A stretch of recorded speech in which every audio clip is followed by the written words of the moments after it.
जय श्री राम। जय जय श्री राम। मैं जैसे ही यहां पे आया हूं, इंद्र भगवान ने हल्की हल्की बारिश को पुष्प वर्षा के रूप में करके अपना आशीर्वाद दे दिया है।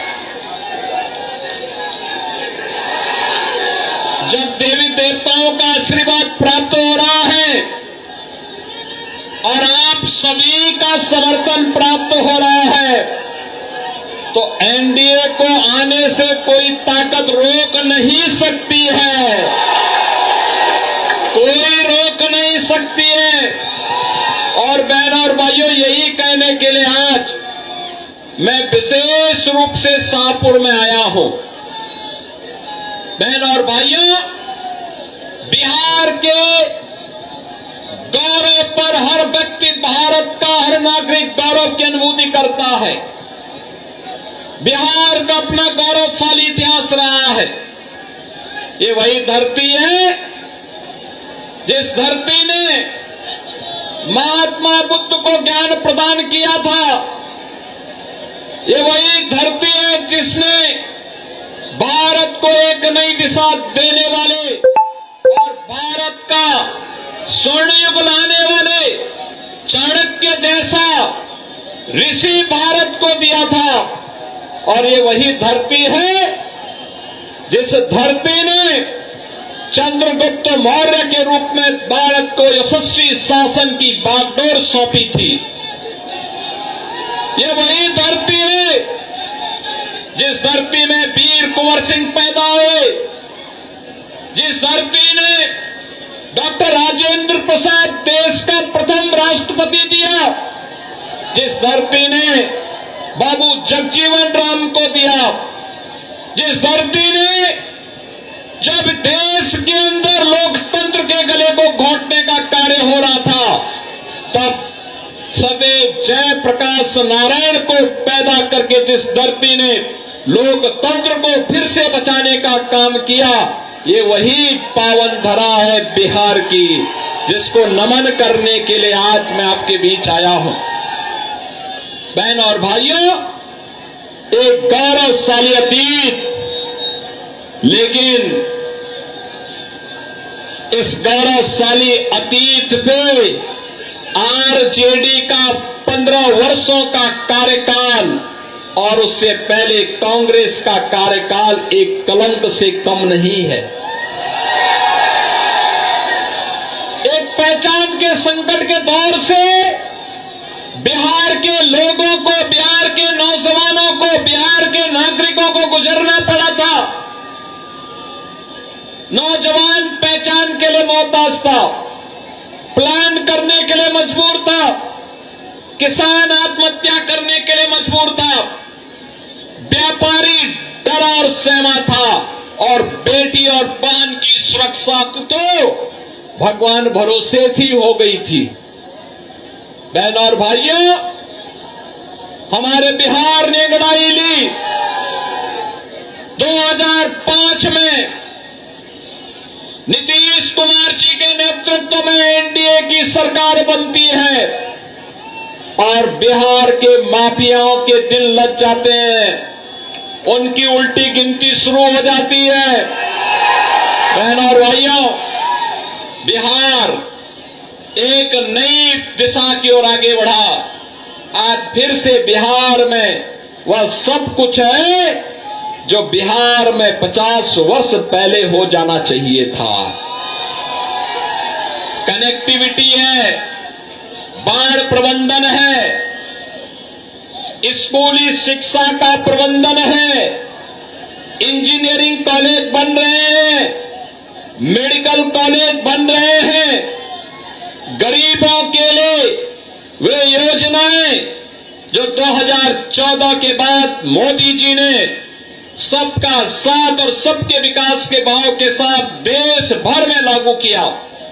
हर गरीब के पास अपना शौचालय होगा, हर गरीब के सिर को ढकने के लिए छत होगी, हर गरीब के घर में स्वस्थ ईंधन के लिए उज्ज्वला योजना का कनेक्शन होगा।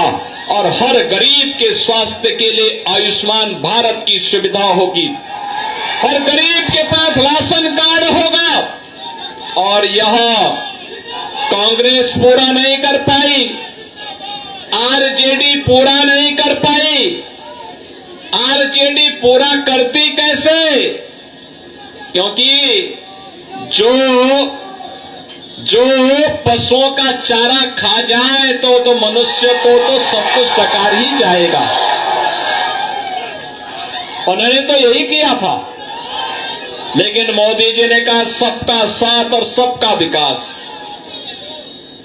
साथ सबका, विकास भी सबका। बिना भेदभाव के शासन की योजना का लाभ हर गरीब को, हर किसान को, हर नौजवान को, हर माता को, हर बहन को उपलब्ध हुआ।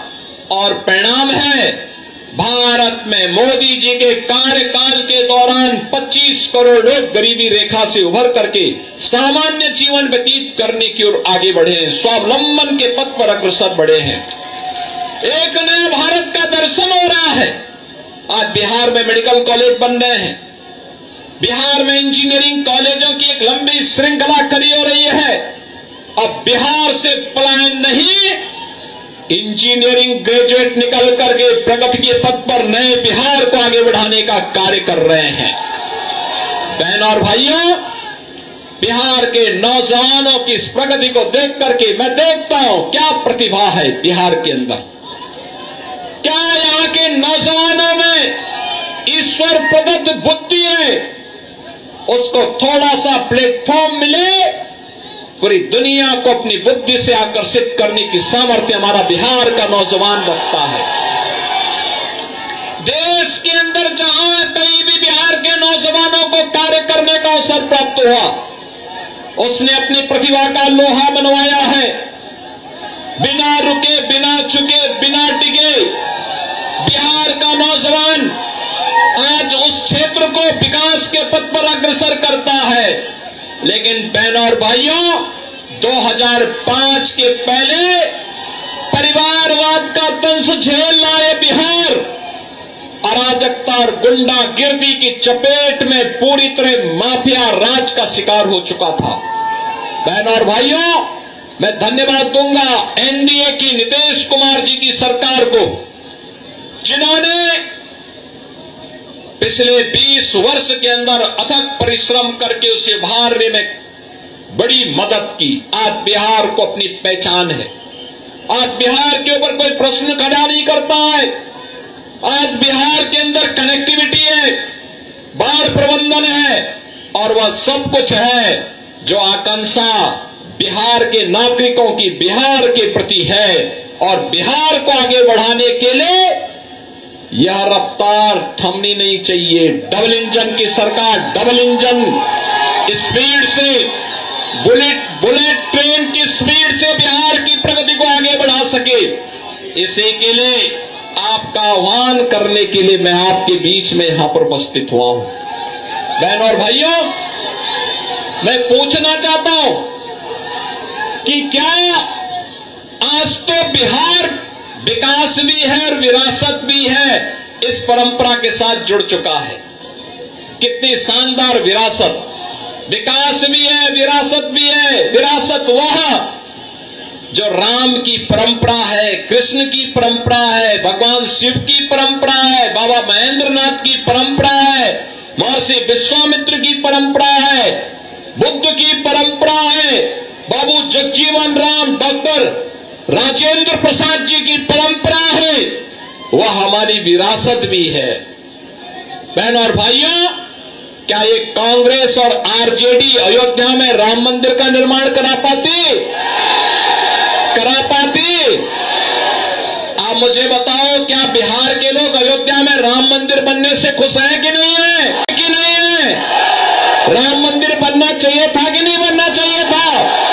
आप मुझे बताओ, कांग्रेस, आरजेडी और इनका एक पार्टनर उत्तर प्रदेश में समाजवादी पार्टी, ये सभी के सभी लोग राम मंदिर का विरोध कर रहे थे। कहते थे, कांग्रेस कहती थी राम हुए ही नहीं, आरजेडी ने कहा कि हम मंदिर नहीं बनने देंगे, और समाजवादी पार्टी राम भक्तों पर गोली चलाती है।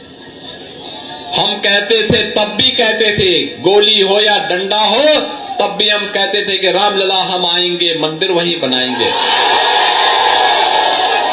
बन गया ना मंदिर? बन गया ना? कोई संदेह? तो एनडीए की, बीजेपी की सरकार जो बोलती है वो करके भी दिखाती है। हमने कहा था ना, माफिया राज का अंत करेंगे, हो गया ना माफिया। और मुझे अच्छा लगा आपने बुलडोजर भी खड़ा कर दिया है माफिया के लिए। उत्तर प्रदेश में तो ये ऐसे दौड़ता है माफिया की छाती में कि फिर सपा और उसके पार्टनर्स को केवल और केवल उसके यहां फटिया पढ़ने का ही अवसर मिलता है, बाकी कोई अवसर ही नहीं मिलता है। बहनों और भाइयों, मैं आप सबका यही आह्वान करने के लिए आया हूं कि जंगलराज से बिहार उभर चुका है, विकास और प्रगति के एक नए प्रतिमान को स्थापित कर रहा है, और बिहार आज जिस दिशा में आगे बढ़ा है, यह गति थमनी नहीं चाहिए, रुकनी नहीं चाहिए, झुकनी नहीं चाहिए। इसके लिए भारतीय जनता पार्टी और एनडीए ने यहां से राकेश रंजन ओझा को अपना प्रत्याशी बना करके आपके बीच में उतारा है। राकेश रंजन ओझा को विजयी बना के भेजना है ना? बना के भेजना है ना? विकास के जो कार्य बाकी रह गए उनको पूरा करवाना है ना? अच्छे स्कूल चाहिए, अच्छी कनेक्टिविटी चाहिए, अच्छा रोजगार चाहिए, स्किल डेवलपमेंट के सेंटर चाहिए, औद्योगिक विकास के लिए नए यहां पर स्थान चाहिए। इस कार्य को आगे बढ़ाने के पक्षधर है ना? पक्षधर है ना? तो ये कार्य मजबूती के साथ आगे बढ़ाएंगे। कमल चुनाव चिन्ह पर श्री राकेश रंजन ओझा जी को भारी बहुमत से विजयी बनाएंगे ना? विजयी बनाएंगे। और यही अपील करने के लिए आप अगर सहमत हैं तो मेरे साथ दोनों हाथ चुनाव चिन्ह में राकेश ओझा को घर घर जाकर के विजयी बनाने की अपील करेंगे। मेरा संदेश और मोदी जी का संदेश घर घर तक पहुंचाएंगे। तो फिर मेरे साथ बोलेंगे, भारत माता की, भारत माता की, भारत माता की जय श्री राम।